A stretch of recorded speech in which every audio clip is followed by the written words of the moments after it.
Assalamualaikum warahmatullahi wabarakatuh. Di sini saya akan menjelaskan tentang penggunaan polimer pada sediaan farmasi. Kalau kemarin pada pertemuan sebelumnya kalian sudah bahas tentang kemasan sediaan farmasi, sekarang kita bahas polimer-polimer yang masuk ke dalam obatnya tersebut.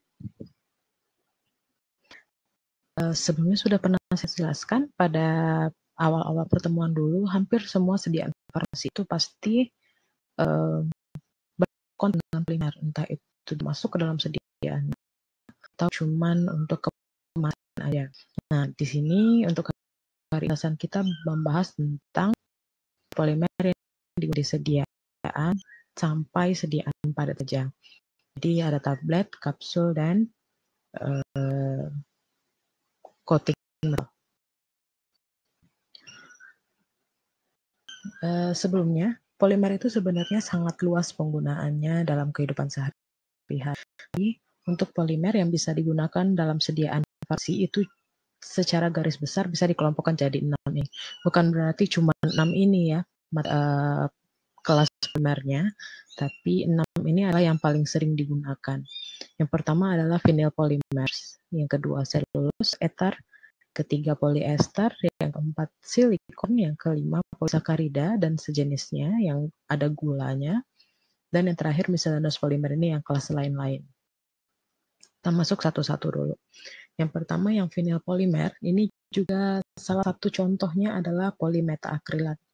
Nah, polimetaakrilat ini kalau misalnya kalian sempat baca-baca, itu biasanya dinamakan dengan eudragit. Ada macam-macam huruf belakang, dan itu untuk membedakan sifat-sifat dan penggunaannya nantinya. Apa kelebihan dari polimetaakrilat ini? Yang pertama, dia itu non-toksik, sehingga kalau misalnya untuk sediaan farmasi itu akan sangat bagus untuk digunakan karena tidak membahayakan. Jadi yang cuma saja. Yang kedua, non-iritan. Dia juga tidak menimbulkan iritasi. Yang ketiga, dia sering dijadikan sebagai coating material. Di sini kalau kalian lihat untuk application-nya, ini eudragit E, LS, RS, dan RL, umumnya dia untuk coating. Tergantung kita mau coatingnya apa. Coating tablet atau granul, itu kan ada macam-macam. Dia bisa film coating, atau misalnya enteric coating. Nah, itu nanti bisa dipilih dari jenis eudragit yang mana yang sesuai untuk tujuan penyalutannya. Yang pertama untuk film coating itu kita bisa pakai eudragit E. Nah, ini merupakan kationic polimer yang melarut di cairan lambung, sehingga begitu dia masuk ke dalam lambung dia larut dan obatnya bisa langsung hancur di sana. Kalau dia misalnya tablet, obatnya bisa langsung hancur dan bisa langsung melepaskan zat aktifnya. Nah, sementara kalau untuk R dan S itu bisa digunakan untuk enteric coating dan dia stand terhadap cairan lambung. Jadi pada saat dia sampai di lambung tidak terjadi apa-apa pada penyalutnya, sehingga tablet yang ada di dalamnya itu masih terlindungi. Dia tidak akan hancur, sehingga dia baru hancurnya nanti dia sudah sampai di usus, di mana dia cuma bisa larut di alkali lemah atau di pH netral atau alkali yang masih rendah, bukan yang basa kuatnya, sekitar pH 6 sampai 7. Terus ada eudragit RS dan RL. Nah, ini biasa digunakan untuk kontrol rilis tablet. Jadi semua bagian tabletnya atau kapsulnya disalut dengan eudragit RS ini, kecuali ada satu pori saja yang dia itu sebagai pintu keluarnya obat, sehingga kita bisa atur ukuran porinya untuk mengatur seberapa banyak obat yang mau kita lepas perlahan-lahan selama obat itu ada di dalam tubuh. Jadi eudragit RS kira-kira itu fungsinya, dan sementara untuk eudragit RL ini ada yang water permeable dan ada yang impermeable. Ini tergantung dari L-nya di sini nanti, sehingga ini juga bisa digunakan untuk rilis. Dia bisa dikombinasikan sehingga kalau misalnya impermeable-nya lebih banyak daripada yang permeable, obat kalian jadinya lebih pelan lepasannya dari sediaannya. Sementara kalau misalnya yang permeable-nya lebih banyak daripada impermeable, dia akan lebih karena dia banyak yang bisa ditembus sama air, sifatnya bisa dilarutin sedikit demi sedikit. Nah, selain sebagai coating agent, dia juga bisa digunakan sebagai viscosity modifier for topical dosage form. Jadi dia bisa sebagai pilihan untuk peningkat viskositas. Kalau misalnya untuk sediaan yang dioles secara topikal, dia kalau terlalu encer dia jadi kayak kurang nempel. Kalian bayangin naruh air di kulit sama naruh sediaan yang udah dalam bentuk pasta atau misalnya dalam bentuk krim kan dengan viskositas yang lebih tinggi, itu akan lebih tahan di kulit yang lebih kental. Jadi ini juga bisa diperbaiki dari sisi. Selain itu juga bisa digunakan matrix layer in transdermal delivery system. Nah, ini matrix layer ini maksudnya adalah sebenarnya nanti bakalan dibahas di konten sendiri. Nah, matrix ini kayak kalian ngebayangin ada obat yang dicampur ke polimernya dan polimernya yang diatur kerenggangannya seberapa. Nah, jadi kalau misalnya makin renggang polimernya sehingga obatnya dilepasnya makin cepat. Kalau misalnya dibikin rapet tuh polimernya, sehingga dia akan bisa ditahan, pelepasnya dibikin perlahan-lahan. Nah, itu salah satu contoh dari matrix layernya. Terus kita lanjut yang polyvinyl alkohol. Ini adalah monomernya. Nah, polyvinyl alkohol ini adalah water soluble polymer yang dihasilkan dari hidrolisis polyvinyl asetat, dan BM-nya lumayan bervariasi dari 20.000 sampai 200.000. Dia sama kayak polyakrilat tadi, toksik juga, dan sering digunakan untuk sedia topical dan ophthalmic formulation sebagai viscosity modifier juga. Sebenarnya banyak dari polimer ini yang viscosity modifier. Jadi dia bisa untuk meningkatkan viskositas. Misalnya kita tadinya sedianya encer, kita mau bikin dia jadi kental, kita bisa kasih polimer untuk sebagai pengentalnya gitu. Nah, ini salah satu yang sering digunakan juga adalah polyvinyl alkohol. Dia bisa digunakan untuk sediaan ophthalmic. Kalian sudah belajar tentang sediaan steril, tahu sendiri bagaimana ketatnya untuk pemilihan eksipien untuk steril. Nah, polyvinyl alkohol salah satu yang bisa untuk sediaan ophthalmic. Jadi bagus gitu kualitasnya. Dia non toksik, dia tidak mengiritasi. Terus juga bisa digunakan sebagai salah satu polimer untuk sustained release formulation. Terus ada yang polyvinyl pyrrolidone. Ini kalian harusnya familiar karena di tablet juga sering ketemu. Ini polyvinyl pyrrolidone atau PVP atau povidone atau kolidon, ada banyak banget sinonimnya. Nah, sifatnya dia adalah polyhidrofilik, bagus kelarutannya dalam air dan juga masih bisa larut di dalam pelarut-pelarut organik seperti alkohol atau yang mengandung klorinasi seperti kloroform yang punya klorinnya, yang ada klorinnya. Dan dia punya molekul atau BM-nya juga lumayan luas, lebih luas daripada si PVA tadi. Dia ada di 2.500 sampai 3 juta gram per mol. Jadi kalau misalnya kalian menentukan mau pakai polyvinyl pyrrolidone, jangan lupa tuliskan di belakangnya VP yang mana. Jadi kalau misalnya untuk tablet kita biasanya pakai K30 atau K90. Nah, kalau misalnya untuk sediaan lain, kita bisa pakai yang jenis lainnya. Nah, di sini dia memang paling sering digunakan itu sebagai pengikat pada granul dan tablet. Kalian sendiri bahkan untuk yang tablet effervescent yang agak tricky, PVP ini bisa digunakan gitu. Jadi kita bisa lumayan wide lah penggunaannya. Dan dia bisa digunakan sebagai coating, cuma di sini coating material dan entry coating. Kenapa? Dia sangat mudah larut sehingga sebagai coating material dia cuma paling sebagai penyalut film saja. Dan dia juga bisa digunakan sebagai solubilizer in oral and parenteral formulation. Nah, ini biasanya terkait dengan prinsip kalau misalnya kita gabungkan suatu zat aktif yang agak sukar larut dalam air, kita kasih sesuatu zat tambahan yang sangat mudah larut dalam air, biasanya yang sukar ini akan cenderung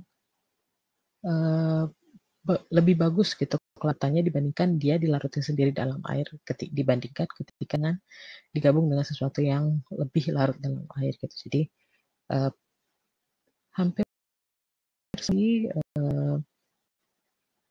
solution atau solid dispersion. Terus untuk viscosity modifier juga bisa untuk topical formulation. Cuman polyphenylpyrrolidone ini dia karena gampang larut, dia butuh konsentrasi yang agak besar kalau misalnya kita mau pakai dia untuk viscosity modifier. Yang selanjutnya ada polyakrilat atau karbomer. Nah, karbomer paling digunakan sebenarnya lumayan sering digunakan pada saat kita bikin sedian yang kental kayak gel gitu. Nah, jadi dia bisa memang biasanya digunakan untuk viscosity modifier in topical product untuk pengental. Nah, dia ini kelebihannya apa? Dia viskositasnya itu akan tergantung pada pH. Tergantung pada pH. Pada saat pH-nya rendah, hanya seperti tertiary aja.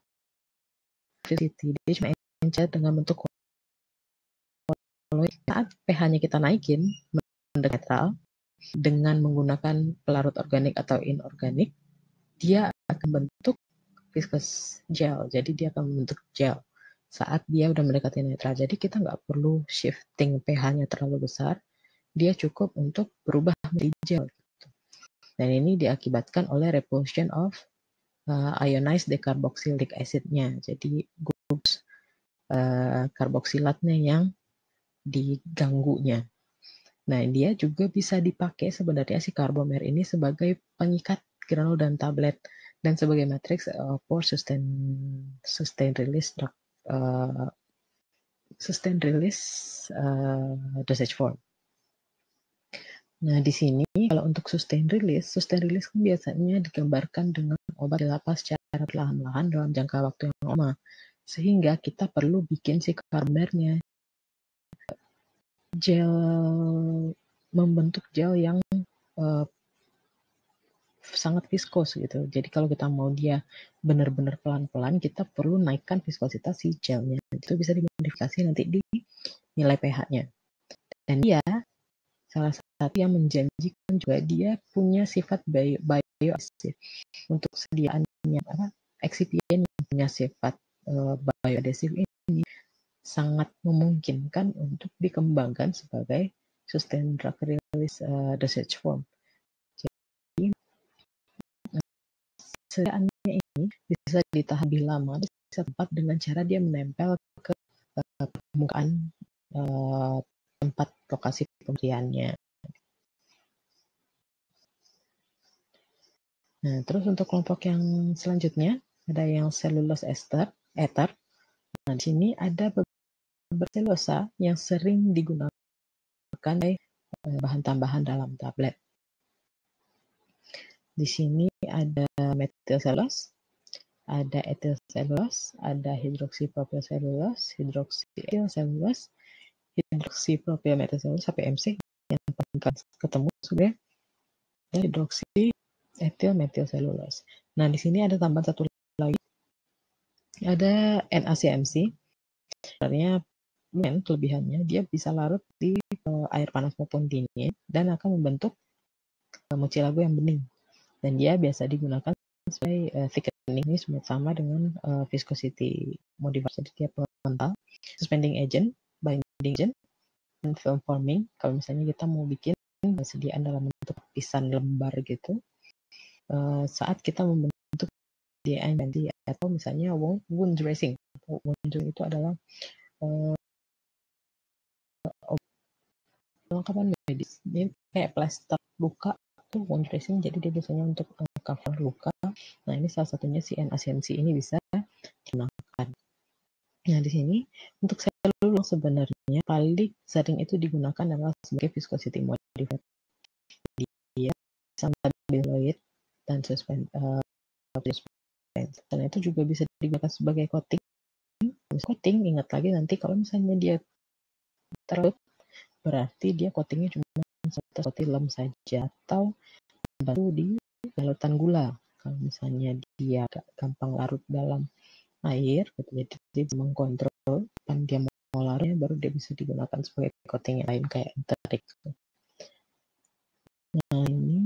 Nah, fisik dari selulose ini akan tergantung dari dua aspek. Pertama yang namanya DS, degree of substitution. R yang tercantum di masing-masing atom selulosanya, dia akan bisa tersubstitusi dengan gugus apapun, dan ini akan menentukan sifat dari polimer yang dia hasilkan. Misalnya pada saat dia si sediaan ini tersubstitusi hanya sekitar 0,4 sampai 2,0, dia akan membentuk selulosa yang water soluble. Sementara kalau misalnya dia dari sekitar 2,3, dia akan polimer yang soluble. Selain itu juga ada namanya molar solution. Jadi dia menghitungnya adalah jumlah mol yang masuk ke dalam yang keganti R-nya ini dalam cincinnya, dalam rangka molar tersebut. Dia di sekitar angka 1 akan dari beberapa fungsi dari turunan selulosa sebagai tablet coating, terus sebagai juga bisa di sini dalam matrix untuk HPP bisa digunakan. Nah, di HEC juga bisa digunakan sebagai formulation, sehingga dia juga sebenarnya yang stabil dan bagus, karena untuk steril itu biasanya pasiennya cukup sukar gitu untuk dipenuhi. Misalnya dia bisa dilakukan untuk ophthalmic, untuk lain biasanya juga bisa digunakan. Di sini ophthalmic, topical, thickener, juga bisa stabilizer, penguatan bindernya. Ini juga bisa settingnya, tidak ada yang baru. Jadi, nah kita masuk ke polyester. Nah polyester ini ada di bagian menjadi ada polyester silon kapro. Nah di sini strukturnya dia sebenarnya awalnya dari polylactic, tergantung nanti gugusnya. Jadi ada polylactic, ada yang gabungan polyglycolate-nya. Nah kalau misalnya ini caprolacton, ada si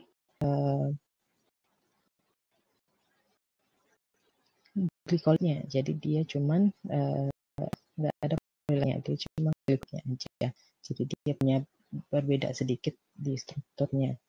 Nah di struktur dari polylactic ini dia ada polimer yang aktivitasnya terhadap dua monomernya dalam bentuk blok copolimer atau random copolimer. Kalau misalnya yang nempel sama dia yang diaksikan untuk membentuk si polylactic ada monomer yang reaktivitinya sangat berbeda, dia biasanya akan membentuk copolimer yang reaktivitasnya mirip kan berkumpul sendiri, dan yang reaktivitasnya berbeda, misalnya satu tinggi satu rendah, ya rendah berkumpul sendiri, jadi dia ada bloknya nanti. Sementara kalau misalnya reaktivitasnya mirip, dia akan entah selang-seling suka-suka dia aja, jadi dia bisa terbit dengan cara random. Nah kalau untuk yang polycaprolacton ini sintesisnya adalah berupa ring opening basis matrix support relay system. Nah ini terdegradasi pelan-pelan, jadi dia sangat cocok untuk sediaan kontrol release atau sustain release. Jadi bisa menghasilkan longer duration of drug release. Jadi obatnya bisa dikasih satu kali untuk mempertahankan kadar obatnya seperti kita minum 3 kali dengan penterian yang seperti biasa. Ini ada silikon, jadi dia dikenal juga dengan istilah polisiloxan. Backbone-nya itulah selang-seling atom silika dan oksigen. Jadi karena silika dan oksigen ini rantainya nggak terlalu rigid, biasanya dia fleksibel. Banyak digunakan di medical devices, alat kesehatan, jantung bisa terbentuk silikon, observation juga bisa, untuk delivery implants bisa taruh di implant, dan implant lagi ada bahan yang bisa digunakan untuk ophthalmic, sehingga bisa dikatakan silikon juga relatively safe untuk digunakan. Nah, dia juga compatible di tisu, dia kan sebagai implan dia nggak akan menimbulkan reaksi alergi kita itu reaksi pun karena lumayan kompatibel dengan jaringan ada di tubuh. Nah, ini yang paling lumayan sering ketemu adalah golongan polisakarida. Nah, untuk yang sebagai gambaran, polisakarida ini tersedia sangat di alam gitu. Jadi polimer itu kebanyakan di kelas polisakarida ini dulu yang dikembangin gitu. Jadi ada di alam sering digunakan.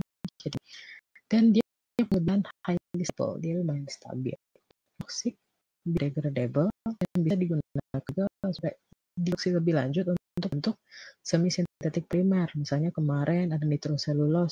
Nitroselulose itu sebenarnya yang alamnya selulosanya, tapi ada ditambahin nitro sehingga dia jadi polimer yang semi sintetik. Dan dia secara rasional untuk biasanya dulunya digunakan sebagai viscosity modifier juga dan gel formulation. Nah, yang pertama kita lihat dulu santan gap. Ini digunakan untuk persediaan oral dan bal. Dia stabil di pH yang santannya lumayan cukup pas gitu. Dari yang lumayan asam sampai dosisnya lumayan basah gitu.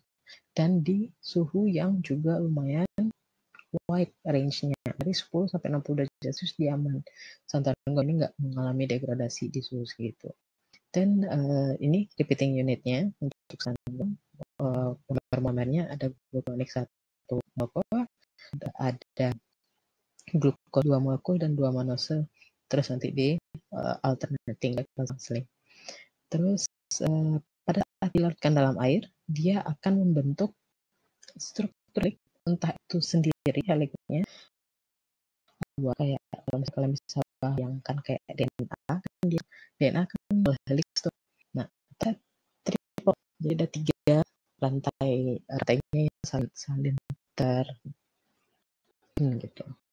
Terus sering digunakan sebagai binding agent, stabilizing agent, stick agent, dan emulsifying agent. Yang ini dulu untuk persediaan air biasanya digunakannya.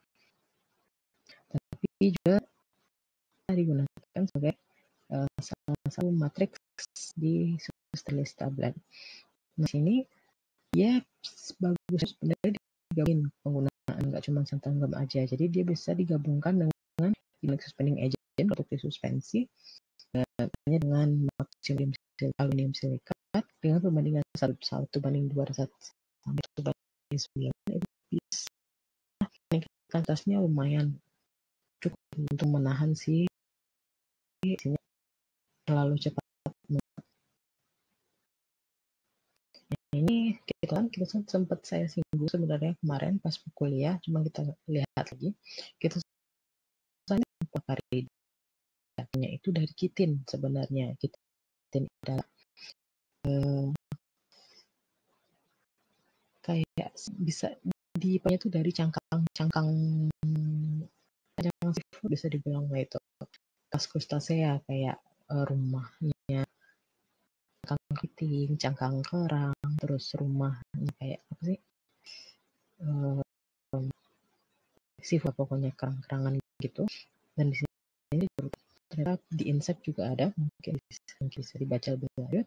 Nah, sebenarnya untuk yang kiri ini dia monomernya adalah N-asetil glukosamin. Nah, ini adalah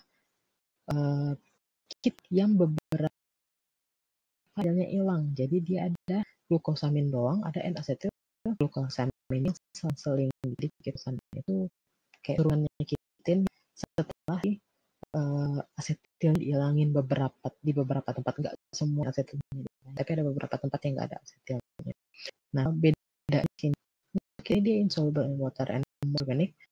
Sebenarnya kalau ini untuk udah di kita bisa menjadi senyawa yang in acetic acid, jadi di asam dia gampang lapnya. Nah, pertama dikembang itu microtical for injectable and topical application udah sampai artikel pesan dari yang dikembang. Kalau mau udah sampai mana boleh dicari. Sebenarnya ini lumayan menjanjikan gitu untuk kita. Kenapa? Kondisi pada di Padang seafood dekat gitu, jadi isolasi kitosanya dari cangkang-cangkang itu, entah cangkang, dari cangkang keting, dari apalagi kelas-kelas kurus kayak gitu. Kemudian dikembangkan gitu sedikit, diambil saja dan dikembangkan sediaan. Nah, ini beberapa pharmaceutical use-nya. Bisa sebagai drug delivery, bisa sebagai drug, bisa dia membentuk gel pada pH yang rendah. Terus fast release dosage form ini sebagai dosage form yang biasa, immediate release. Peptide delivery, jadi karena peptida ini agak dia ke dalam sedia farmasi, si ketosan ini memberikan pilihan, dia bisa membantu si peptida ini di-coated dengan si ketosannya. Terus dia bisa melarut itu, jadi membantu di absorption enhancer. Terus ada karagenan dan teragakan, ini sebenarnya yang digunakan juga umum. Ini asalnya adalah red darah untuk karagenan. Ada tipe untuk karagenan iota dan lambda. Harusnya dia salah satu polisakarida yang termoreversibel. Jadi dia bisa, kalau misalnya dia udah terlanjur kental, dia diencerin lagi dengan dipanaskan gitu. Jadi kalau misalnya dia dalam air dan kation, bisa kalau misalnya dipanasin encer, biar dingin nanti padat lagi. Dan dia biasanya digunakan untuk viscosity modifier, dan bahkan juga getah keringkan, dan biasanya digunakan sebagai emulsifier suspending juga, sebagai viscosity modifier juga. Nah, 70% dari rekan ini adalah water insoluble polysaccharide. Jadi ini sebenarnya dia cuma bisa di dalam air, dia tidak benar-benar melarut dalam air untuk seteragakan. Dan dia dalam bentuk tapi kalau misalnya dia udah ada dalam bentuk larutan air, dia akan mudah menjadi media tumbuh mikroba. Jadi teragakan, hati-hati untuk penggunaan karena bisa mempengaruhi kestabilannya. Dan untuk basah terus dikeringkan sebagai kata tablet sebenarnya tidak termasalah. Terus ada akasia. Akasia ini dapatnya dari Asia. Spesies biasanya di serupnya. Biasa digunakan sebagai emulsifying stabilizing agent juga, terus bisa sebagai tablet binder juga, suspending agent, viscosity increasing agent, jadi dan bisa untuk lozenges. Selain akasia, sebenarnya untuk si karagenan tadi juga bisa digunakan sebagai lozenges, bukan lozenges, tapi tablet kunyah. Kalau kalian misalnya pernah tahu ada sediaan multivitamin anak yang dalam bentuk jelly yang chewable, yang jelly kunyah yang kenyal gitu. Nah, itu biasanya bisa digabungkan antara gelatin dan karagenan untuk pembuatannya biar dia jadi kenyal kayak gitu. Nah, terus ada polyalginic acid atau alginat. Nah, ini untuk alginat ini bisa dikembangkan untuk sediaan-sediaan dengan modified release. Si alginat ini bisa dibikin mengapung. Jadi kalau misalnya obat kita diformulasikan dengan alginat, dikonsumsi lewat oral, saat dia nyampe lambung, dia akan mengapung gitu, sehingga suatu saat alginatnya udah terkikis habis, baru dia hilang dari lambung. Nah, ini akan menguntungkan untuk obat-obat yang kelarutannya bagus di media asam. Jadi dia bisa diakalin untuk modified release si alginat ini sebenarnya. Nah, selain itu juga dia bisa untuk wound dressing juga, jadi untuk menutup luka.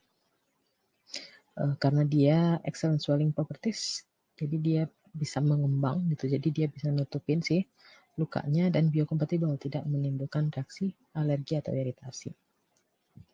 Nah, ini untuk yang kelas lain. Kelas lainnya itu justru kayaknya lebih familiar dengan kalian. Ada gelatin dan PEG. salah dua di antaranya.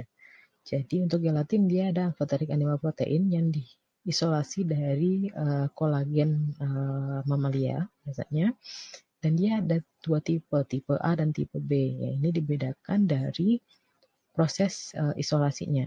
Jadi kalau misalnya tipe A itu biasanya isolasinya hidrolisis si kolagennya itu dalam kondisi asam, sedangkan untuk yang tipe B ini hidrolisisnya dalam kondisi basa, dan mereka menghasilkan dua jenis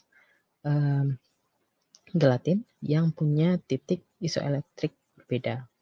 Dan gelatin ini larut dalam air, lebih lagi kalau airnya dipanasin, biodegradable dan non-toxic, jadi sering digunakan juga sebagai coating agent, terus sebagai pembuat filmnya, jadi dia akan menghasilkan lapisan tipis yang elastis, gelling agent, tablet binder, increase viscosity, dan topical formulation. Jadi lumayan luas penggunaannya.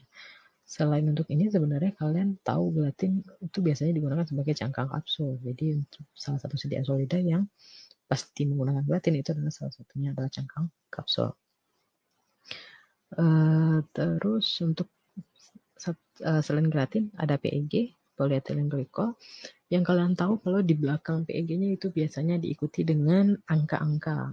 Angka makin rendah, dia konsistensinya makin cair, angka makin tinggi, dia makin padat gitu. Sehingga ini akan tergantung dari BM-nya. Sifat fisikokimianya akan tergantung dari BM-nya.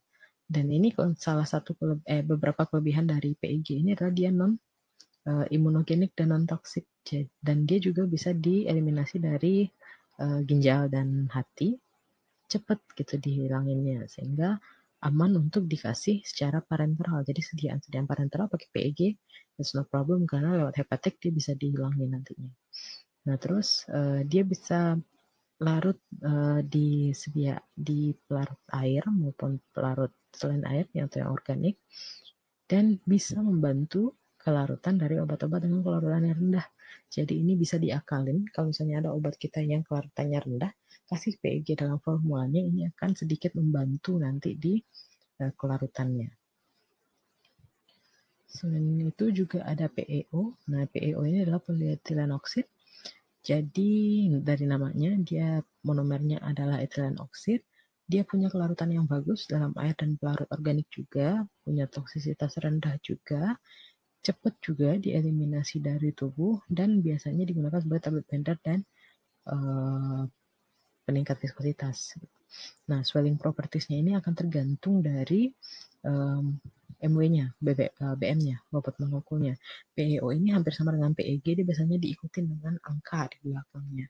Jadi sifat-sifat fisikokimianya akan tergantung dari bobot molekulnya. Terus ada polyanhidrida yang merupakan hidrofobik polimer backbone. Kalau yang tadi kelebihannya adalah dia larut dalam air, ini adalah salah satu polimer yang hidrofobik terhadap air gitu. Jadi dia tidak suka air.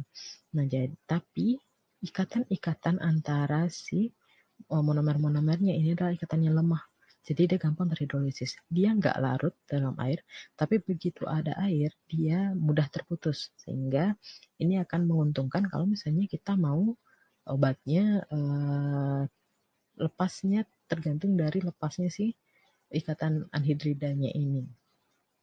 Dan ini juga sifat fisikokimianya tergantung dari bobot molekulnya, kristalinitasnya, dan copolymer composition-nya. Dan bisa di-set nanti di adjustable untuk degradation time-nya karena dia tadi akan tergantung dari kecepatan hidrolisisnya. Ini ada beberapa advantages of polyanhydrida, bisa kalian baca saja nanti. Nah, sekarang kita masuk ke dalam aplikasinya, penggunaan si polimer ini dalam dosage form. Harusnya sudah kebayang tadi ada beberapa yang disebutkan bentuk-bentuk sediaan bentuk-bentuk penggunaan polimer yang tadi yang sudah dikelompokkan tadi dalam sediaan farmasi. Sekarang kita masuk ke solid dosage form. Yang pertama di tablet. Jadi tablet ini sebenarnya mencakup hampir 70% bentuk sediaan yang ada di pasaran. Mayoritas itu dalam bentuk tablet. Kenapa? Karena dia memang dari segi biaya itu sangat murah kalau dibandingkan dengan sediaan cair. sediaan cair itu butuh wadah yang kayak sirup, butuh botol kaca, dan itu tidak murah. Sementara kalau tablet kita cukup mengemasnya dengan strip aja, dengan blister aja yang lebih agak lumayan keren lah dibandingin strip yang cuman pakai aluminium kayak gitu. Nah, itu juga masih relatif lebih murah sebenarnya biaya produksinya, dan sekali produksi itu bisa banyak banget kalau untuk tablet gitu. Jadi dia cukup disukai sebenarnya. Selain itu, karena dia tidak menggunakan air, dia biasanya itu lebih stabil daripada sediaan yang dalam bentuk cair. Apalagi obat-obat yang gampang terhidrolisis. Terus dia juga bisa memungkinkan si obat ini akan memberikan dosis terapi yang sama setiap kali dikonsumsi karena ada syarat keseragaman sediaan untuk tablet. Dan pelepasan obatnya bisa disesuaikan dengan kebutuhan farmakological efeknya. Jadi kayak tabletnya sustain release kayak gitu kan sudah banyak dikembangkan sehingga ini sangat menguntungkan.